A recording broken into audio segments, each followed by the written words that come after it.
పూర్వ విద్యార్థుల ఆత్మీయ సమ్మేళనం కోహెడ మండల్ బస్వాపూర్ గ్రామంలో 1989 నుండి 90వ తరగతి చదివిన పూర్వ విద్యార్థుల ఆత్మీయ సమ్మేళనం నిర్వహించుకున్నారు. ఈ సందర్భంగా బస్వాపూర్ హైస్కూల్లో వారికి విద్యా బుద్ధులు నేర్పిన గురువులకు సన్మానం చేశారు. ఈ సందర్భంగా గురువులు మాట్లాడుతూ విద్యార్థులు భవిష్యత్లో వారి పిల్లలు ఉన్నత శిఖరాలకు ఎదగాలని అందరూ ఆరోగ్యంగా ఉండాలని కోరుకున్నారు. వజడ్ పి.హెచ్.ఎస్. జిల్లా పరిషత్ ఉన్నత పాఠశాలలో 1989 నుండి 1990లో 10వ తరగతి చదివిన పూర్వ విద్యార్థులు శుక్రవారం పాఠశాలలో ఆత్మీయంగా సమ్మేళనం అయ్యారు. తొలుత వారితో కలిసి చదువుకుని మృతి చెందిన విద్యార్థుల ఆత్మలకు శాంతి కలగాలని 2 నిమిషాలు మౌనం పాటించారు. అనంతరం తమకు విద్యాబు అద్దులు నేర్పిన పూర్వపు వ్యాయామ ఉపాధ్యాయులు రాజిరెడ్డి ఘనంగా సన్మానించారు. ఈ సందర్భంగా ఆయన మాట్లాడుతూ చదువుకునేందుకు ఆర్థికంగా ఇబ్బంది పడుతున్న విద్యార్థులకు తమ వంతు సహకారం అందించాలని పూర్వ విద్యార్థులకు సూచించారు. ఈ సందర్భంగా విద్యార్థులు ఉదయం నుంచి సాయంత్రం వరకు ఆటలు పాటలు వినోద కార్యక్రమాలతో ఉల్లాసంగా గడిపారు. పాఠశాలలో ఆనాటి మధుర స్మృతులను నెత్తికి తెచ్చుకొని ఉల్లాసంగా గడిపారు. నేను మామూలుగా 6th 7th వరకు ఉంటే 8th నుంచి 9th వరకు ఇక్కడ చదువుకొని 10th అంటే ఎట్లా తెలుసా, డబ్బులు ఆర్థికంగా లేక మా ఫాదరు చాలా ఆస్తుండే పొడగొట్టిండు. ఆ నేపథ్యంలో ఇక్కడ రోజు వచ్చి టిఫిన్ బాక్సు ఈ బస్సు పాస్కు పైసలు లేక శనివారం హాస్టల్లో బీసీ హాస్టల్లో నాకు కర్రశ్రీ గారి మా ఫాదరు అప్పుడు అందరు ఎట్లా ఉన్నారు ఏం కదా అని చూసుకుంటున్నా. ఇప్పుడు ఈ బ్యాచ్ పరిచయం అయినందుకు నా బిడ్డ పెళ్లికి వీళ్ళందరూ రాకపోతే ఒక బాధ ఉంది. ఇప్పుడు నా కొడుకు పెళ్లి చేసినప్పుడు వీళ్ళందరూ వస్తారు. Thank you sir. నేను 10th క్లాస్ ముగించలే, ఇక్కడ 7th డ్రాప్ అయినా. మా ఇంటి పరిస్థితి బాగాలేక బీటెక్ చేయడం జరిగింది. ఇప్పటికైతే హ్యాపీగానే ఉన్నాం. మా కుటుంబం మొత్తం, నాకు 3 కొడుకులు. సరే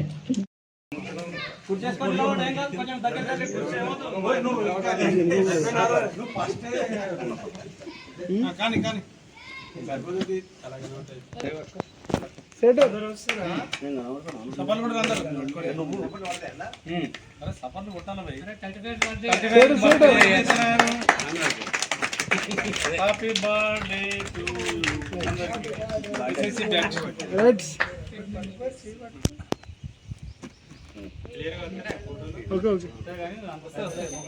కొంచెం మంది చిన్న ఉన్న వాళ్ళు కనబడరు కదా తీసుకున్నా కనబడ రైట్ సింగరే అమ్మా.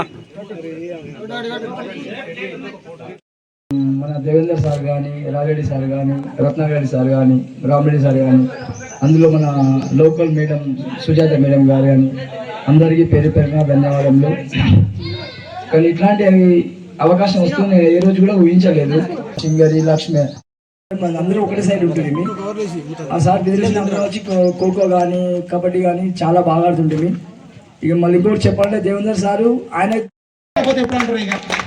ఎందుకంటే మనం ఇంతమందికి సంబంధించిన కొట్టు ఖర్చు మొత్తం ఆయన కూడా భరించాడు. కాబట్టి హృదయపూర్వకంగా విద్యార్థులకు అందరికీ హృదయపూర్వక నమస్కారం. నా పేరు బెజగాం లక్ష్మయ్య.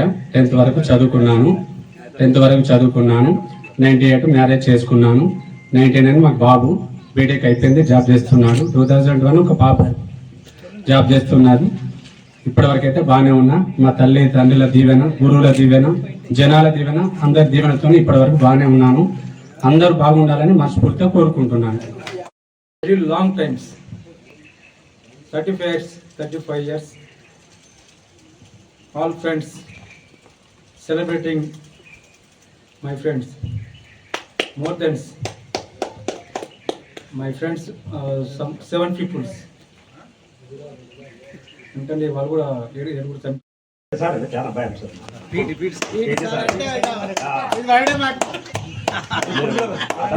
మ్యారేజ్ నాదే. 10th అయిపోయినాక 10th అయిపోయింది సార్. 91లో మ్యారేజ్ చేసుకున్నాం. అంటే మేము ఆర్థికంగా బాగా లేకున్నా కానీ కొంచెం నాకు 2 అమ్మాయిలు 1 అబ్బాయి. అమ్మాయి ఫస్ట్ అమ్మాయి సెకండ్ ఇవాళ నేను సుమారుగా 62 సంవత్సరాలు ఇప్పటి వరకు షుగరు బీపీ అంటూ లేకు. పాఠశాలలో రాజయ్య గారు అక్కడ అటెండర్ ఉన్నారు, ఒక 10 మంది సత్య అటెండర్ ఉండే, 10-20 మంది పిల్లలు ఉంటారు, ఆయన చూసుకుంటారు. అంటే అట్లా వచ్చారు. నెక్స్ట్ ఇయర్ నుంచి సంఖ్య పెరిగింది. వాస్తవం కూడా ఈ గ్రామస్తులకు మనం ఎప్పుడు కూడా రుణపడి ఉంటాం. ఎందుకంటే ఈ హై స్కూల్ స్థాపించినట్టయితే ఇవాళ 17 మంది ఉద్యోగాలకు అవకాశం కల్పించారు. మండలంలో అంటే నేను ఇక్కడ తంగలపల్లి గీస్ట్ హెడ్ మాస్టర్గా పనిచేసిన రోజుల్లో కూడా బస్వాపురకు ఒక దాదాపుగా 290-300 మంది ఉండ్రి. ఇప్పుడు కొంచెం సంఖ్య తగ్గడం కారణం ఏంటంటే పక్కనే మనకు 4 సంవత్సరాల కారణాల మీద మోడల్ స్కూల్ వచ్చేసింది. సో సంఖ్య తగ్గింది. కానీ సంఖ్య తగ్గిన నాణ్యత విషయంలో కోడ మండలంలో